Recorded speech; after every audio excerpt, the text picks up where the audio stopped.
start off by drawing a card that'll give us a little bit of maybe some insight for the next few days. Of course, I'll draw it for the group, and I'm sure each one can find a point of connection. So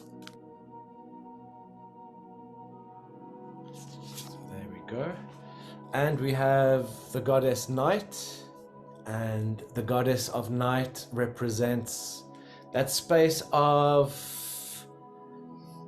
openness, space of rest, a space of making way in our lives for the divine to come in. It's like opening a space of emptiness in ourselves, so that we can be reminded of who we truly are, that we can be reminded of the greater divine that lives out there.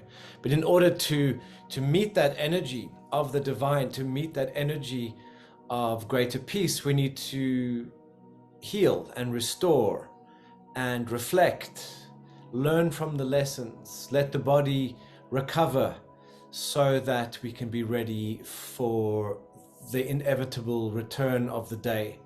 So in your lives now, this might be that feeling of it's almost dawn. It's not quite dawn, it's almost dawn. I know dawn is coming, but it's not quite there yet.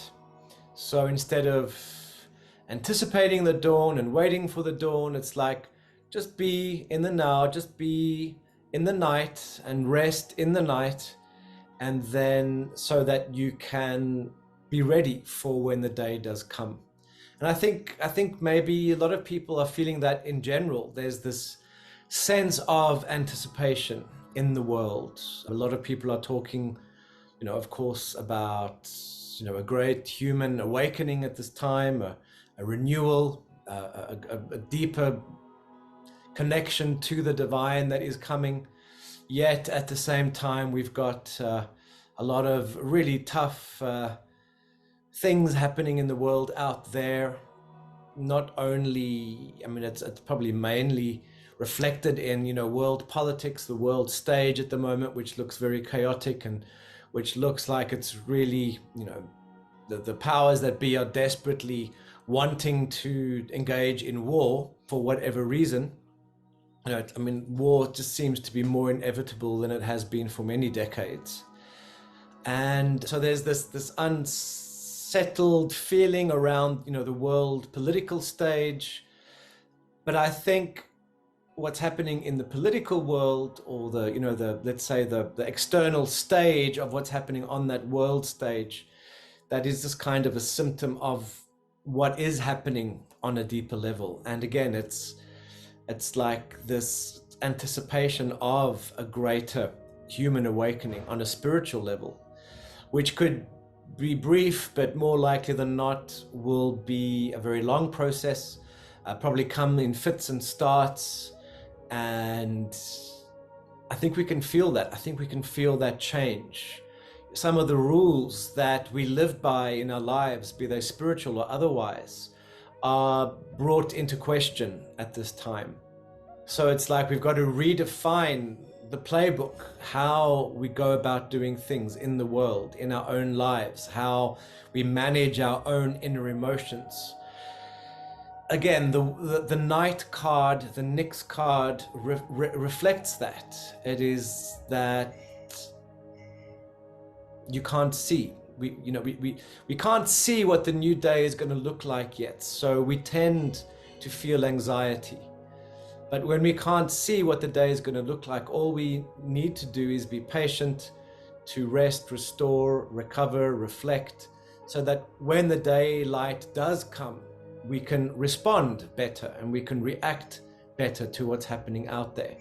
And in fact, when we return to our center and our strength, it's not a question of reacting, it's a question of just being centered and being able to flow. And of course, that is the state I believe that is ideal for us to live in, is a state of flow whereby doors open in the world out there, opportunities present themselves, we can then respond to those opportunities, and that then creates a dance, or that creates um, a further flow, a dance between ourselves as individual mortals with the divine, whereby we are guided and shown the way, but whereby we also, through our free will, can move forward. And this, of course, ties in very strongly with our theme for today. It's a twofold theme. Heaven on earth is a choice that we make. Hell on earth is a choice that we make. And it all depends on our free will. I do believe that we live in a free will universe, which means that we can't be corralled into hell on earth by force, but we can give permission implicitly or via complicity. We can give permission for hell on earth to creep into our lives. And what that means is we can become convinced that, oh, this is how the world is, or this is what reality is, or this is human nature. And because we can be nudged into believing certain things about the world and about ourselves, we start to take those on as universal truths. And this question of hell on earth versus heaven on earth is a question of paradigm. It's a decision that we make. What paradigm are we going to decide to live in? And that is not, or that is very rarely, a flash decision that we make. You're not going to say, oh, I've had this wonderful revelation and now I'm living on heaven on earth, and that is forever. If we're very lucky, we can have that. But of course, we live in time and space, and we live with many layers of conditioning, many layers of belief systems, beliefs that we've acquired from our parents, from society, as to what reality is. And many of those are kind of hell on earth based principles. So we have a whole script of belief systems that we need to change in order to attain heaven on earth. But that doesn't mean that, if we've had 30 years of conditioning, that we've got to sit for the next 30 years and uncondition ourselves. I do believe that we have the grace of God, Goddess, the grace of the divine to help us on this path. And that grace of the divine is twofold. That grace of the divine is grace, a benevolent divine energy working with us, but it's also the grace that comes from us allowing ourselves to die, symbolically, spiritually death, calling on a spiritual death, which inevitably is followed by a spiritual rebirth. So whenever we die spiritually, we are reborn. Of course, the traditional principle that we've grown up with, most of us, is that you only go to heaven after you've died, and you only go to heaven if you've been a good boy or girl. And,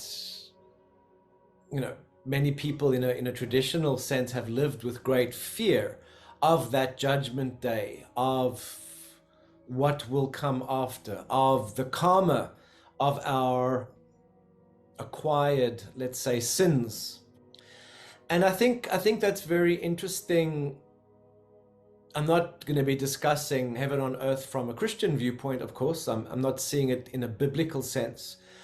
But the symbolism of the story of Christ and the Christ consciousness is very much in alignment with this story of heaven on earth, or this striving for heaven on earth.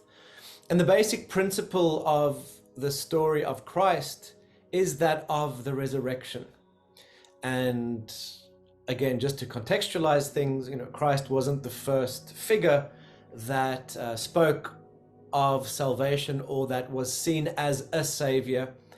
The god Dionysius, for example, was called the savior by the ancient Greeks.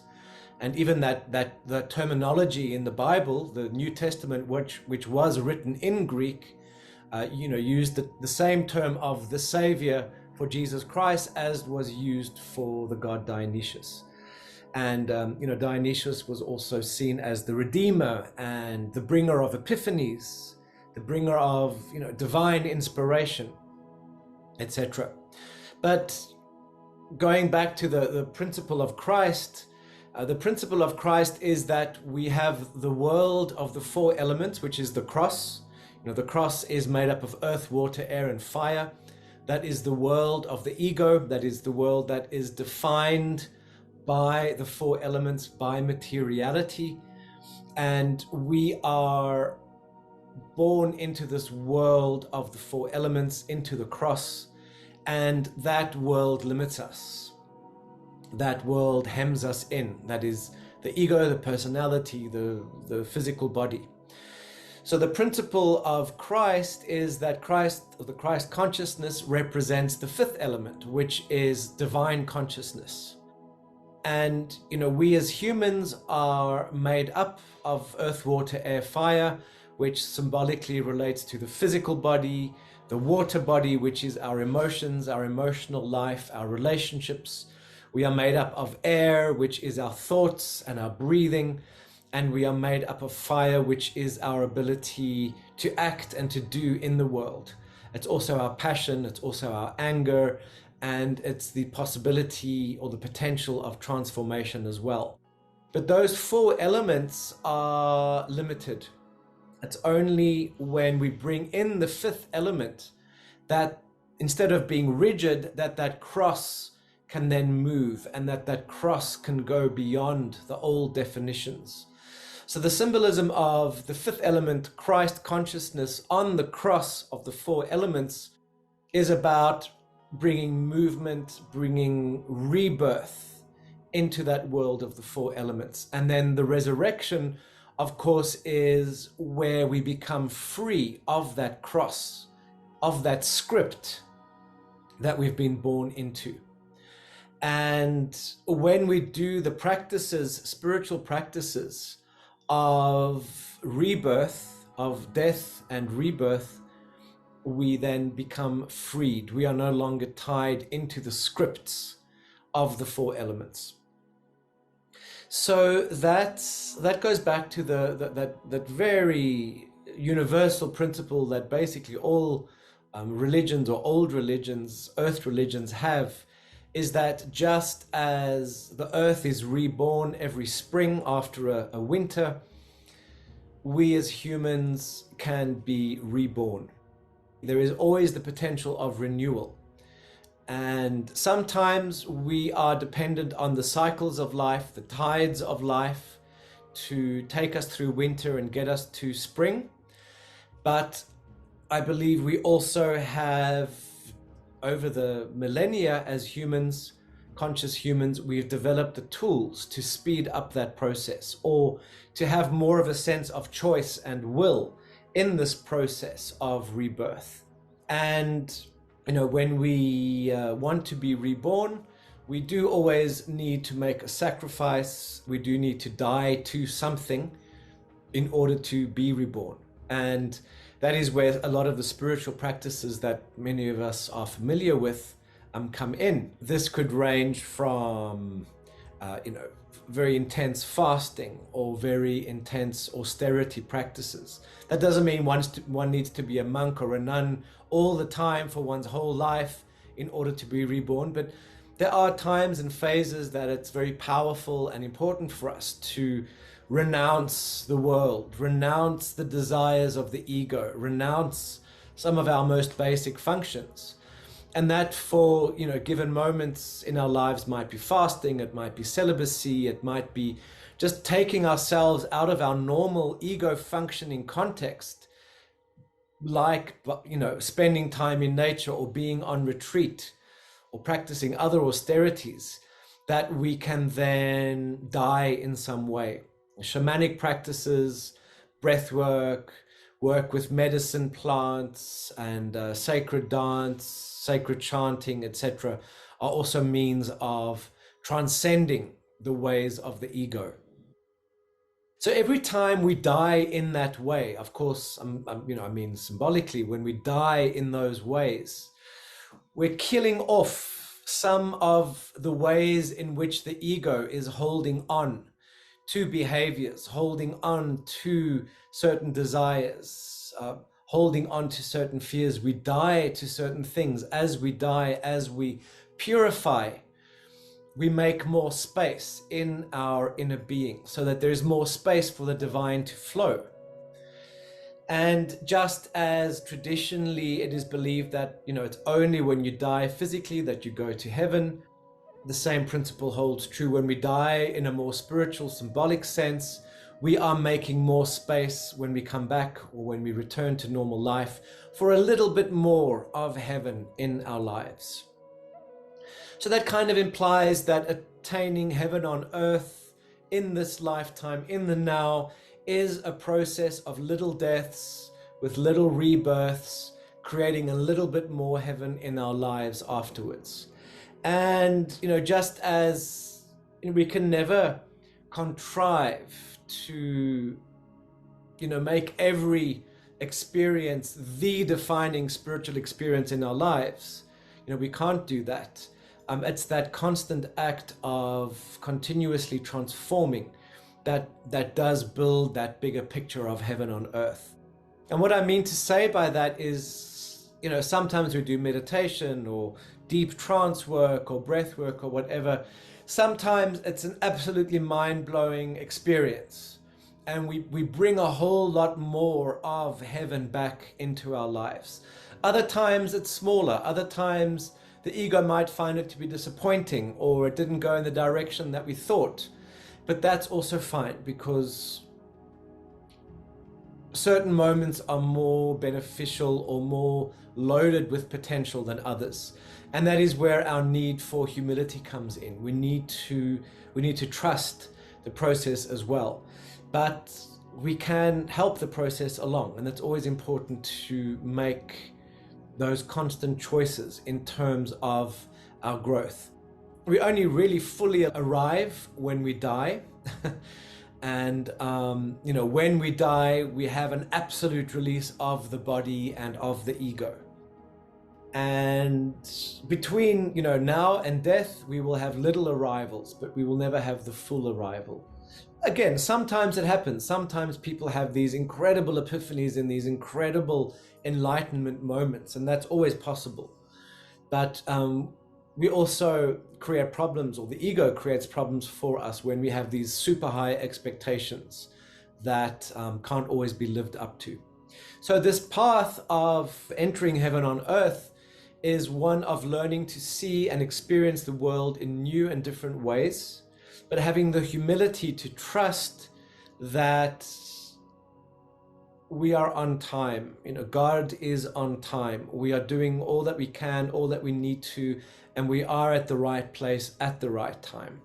So again, it's this kind of beautiful dance between us being creators in the world, but at the same time acknowledging that we have a bigger creator.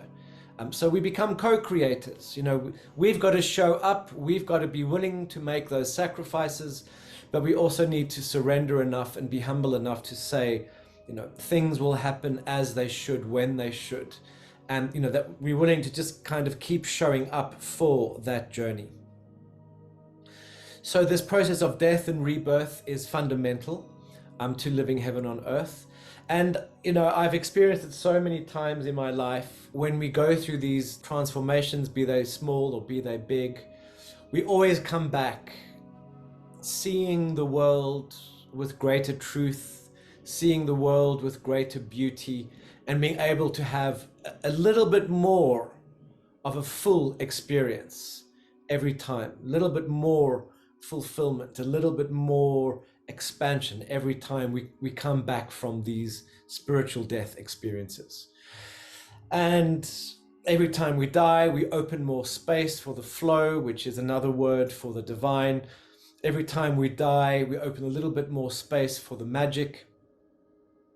And that magic is the power of manifestation. But, the term manifestation is also kind of a little bit of a dry term. Magic is obviously a whole lot more charged. Magic is that kind of shimmering energy of creation creating something out of nothing, allowing something to emerge from the void into this physical reality. So, the act of magical creation is why we are here in this world, I believe. We are eternal souls, and as eternal souls, we kind of coexist on other dimensions, in other planes, with other lessons to learn. But we are born into this physical world, this physical creation, for a reason.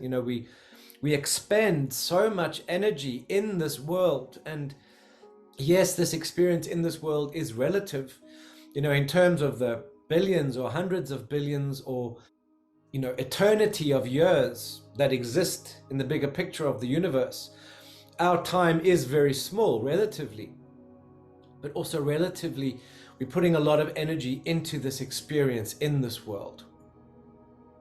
So being in this world has its own lessons, and I believe that being in this world is the lesson of limitation,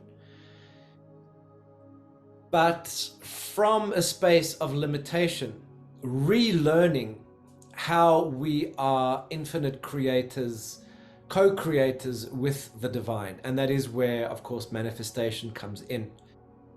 We need to, the first half of our lives perhaps is about filling ourselves up with knowledge of how to survive in this world. And perhaps the second half of our lives is learning to empty that space so that we can make more space for the divine. Again, when we create that space, we allow the flow of the divine, we allow the flow of magic, and that is where we become better co-creators and magicians in our lives. And in terms of this principle as well, is, we're brought into this life of physical existence in order to learn to let go of this life of physical existence. And that, of course, is the mystical power of death. So I believe that when we die, if we can fully let go of what we've learned and acquired here in this world, we can fully pass over and be liberated and free on the other side. But if we hold on to loved ones, family, if we're holding on to, let's say, addictions, or holding on to the fascination with certain experiences, those things keep us in some way stuck in this physical world, in this physical realm. So we can't fully surrender and go over to the other side. So our process here is learning to let go of those things bit by bit, let go of those fascinations or distractions, so that we can fully go over into the magnificence of what's beyond, into the magnificence of godliness, unencumbered by this physical experience. So again, that goes back to that principle of every time we die symbolically, spiritually, through our spiritual practice, we're rehearsing, letting go a little bit more. And the more we surrender, the more space we create to live more godliness in this world. So that magic, that energy of magic, is the creation, the energy of creation that exists in this physical world, that we learn to master and to work with, and to create more of the heavenly experiences in our lives, to attract those experiences into our lives more. Because of course, we all know about manifestation and read about manifestation, and manifestation is all good and well. We all want to, of course, manifest beautiful lives, but even manifestation can become a trap whereby we become such wonderful manifestors, and we get stuck in our manifestation. We get trapped in our manifestation. I think manifestation and magic are powerful and beautiful when we hold it lightly, when we hold it with love. But when the time comes to let it go, we can also let it go with love, if that's what needs to happen. And certainly when we die as well. So there's very much a balance there that's important. And then the next principle, I think, of heaven on earth is living in beauty and hope. It's it's the experience of beauty in this world that is the constant reminder of living heaven on earth. And it's kind of a magnificent fact on the one hand, but a sad fact on the other hand, that we live in this very beautiful physical creation, magnificent nature all around us. And yet our addiction to hellish behaviors and hellish beliefs pollutes this beautiful world that we're born into. And I don't mean to say that as a judgment. I mean to say that as a reminder to ourselves that living heaven on earth is when we strive to create beauty and in some way in our world. Living hell on earth is when we stay stuck in the ugliness and we focus on the ugliness or the difficulty or the baseness or the challenge of this world. So beauty is always a reminder of where heaven can be and how we can create heaven in this world. And beauty, I believe, is a reminder of an archetypal world or an ideal world, and that in itself is a trap. We can often get stuck in our ideals, where we measure an ideal against what is in our lives, and that creates disappointment, that creates lack or a feeling of lack or not having enough or being enough. So it's really important to kind of manage our ideals in a certain way.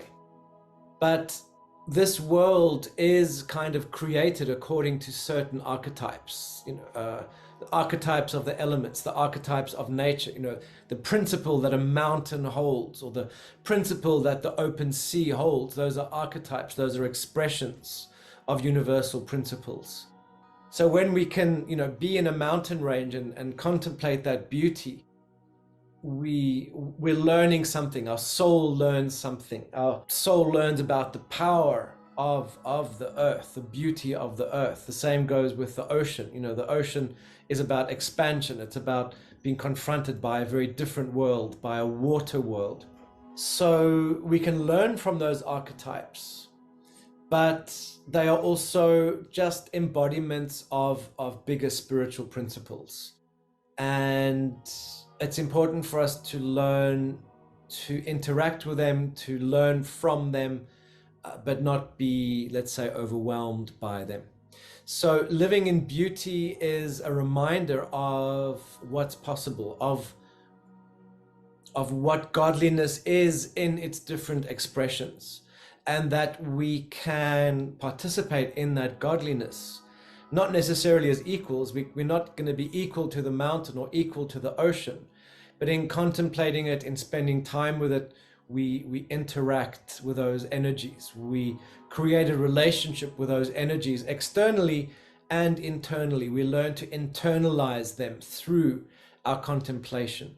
And that is why, one of the powerful, fundamental spiritual practices is contemplation, being in front of a mountain and not just taking a selfie there, but sitting with it, sitting with the energy, really absorbing it, really letting it go into the soul, teach the soul, heal the soul in some way. And that is why also, travel and moving around and having different experiences is so important in this world. It's because we learn from these different energies. So beauty is a reminder of the different facets of divine beauty, of divine principles. And those facets are certain archetypes that are expressed on a physical level. And so cultivating beauty in our lives is one of the ways of cultivating heaven on earth. And also cultivating hope, cultivating faith, and those two energies kind of work together, are another way of cultivating heaven on earth. Hope represents the principle that even though I can't see it in the world out there, whatever it is that I want to create, I can conceptualize that hope, that hopeful world, or that hopeful state that I want to enter into. I can contemplate it from a place perhaps of lack or separation, and then I can focus my energy and work towards attaining that hope. Again, that's where our principle of magic and manifestation comes in. But hope is learning to see what's beyond what we see in the physical realm. It's learning to see with those spiritual eyes that can then guide us in different ways. And of course, that's where intuition comes in, that's where faith comes in, that's where following our inner knowing, our inner calling comes in, against all odds, following what that inner, deeper, higher calling brings. So sometimes, living heaven on earth means overcoming some of the challenges, overcoming some of the comforts or discomforts that exist in our comfort zone. The ego always wants to stay in a comfort zone. That can be a very uncomfortable place where we have abuse and challenge. A comfort zone can be a very cushy, beautiful place where we don't want to rock the boat, but they're still comfort zones. And living heaven on earth sometimes means breaking the ego's comfort zone in order to live the soul's comfort zone, the heaven on earth. So again, that is where our consciousness needs to come in, where we say, I realize there's a bigger vision, there's something greater that I'm working towards, and there's certain things that I need to sacrifice and make sacred in order to attain that heaven on earth. So, I do believe that when we're stuck in our ego, in our ego's perspective, that can be all well and good, for X amount of time, but at some point the soul will start to get uncomfortable or frustrated, and then there will be this pull and this draw to more. And very often, just in the kind of artificial, superficial way that modern life can be, we can get stuck in the boxes, stuck in the ideal career, stuck in the ideal state of materialistic comfort that externally makes a lot of sense, but internally doesn't make sense for the soul anymore. And something that might have served us for a few years, after a while will need to change. And again, we can be imprisoned in a golden cage. And for the first few years, that golden cage is beautiful, but then it wears off, or the delight wears off. And that, of course, is where the soul calls us to more. And heaven on earth represents that ideal version of ourselves that we can constantly strive for, and that we constantly need to put the effort in. We need to keep making the sacrifices, doing the purification work in order to get to that point so that we can live heaven on earth. It's a very big subject. I haven't really covered all the things that I wanted to cover. Can you talk a little bit more about sacrifices? Like, what does it mean to sacrifice?